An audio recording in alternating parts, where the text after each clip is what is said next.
Want to download Fortnite on your PC? The first thing you need to do is launch your preferred web browser. Personally, I prefer using Google Chrome.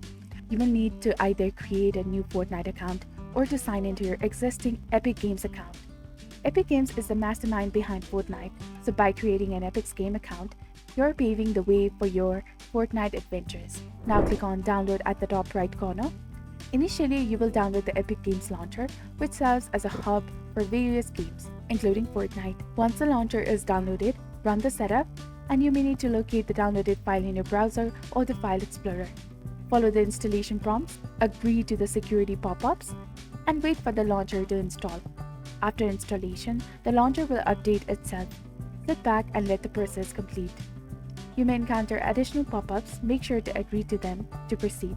Sign in with your account and the Epic Games Launcher will prepare itself for the action. Navigate to the Store section and search for Fortnite. Click on the game, initiate the download, and follow the on-screen instructions. Once downloaded, launch Fortnite from your library or desktop shortcut. Choose the installation location, hit install, and let the game download.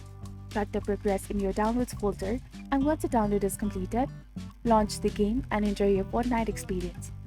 So this was all about how can you download Fortnite on your PC. If you found this guide to be helpful, do not forget to like, comment, share, and subscribe to our channel for more amazing tips and tutorials. Thank you for your viewership and support.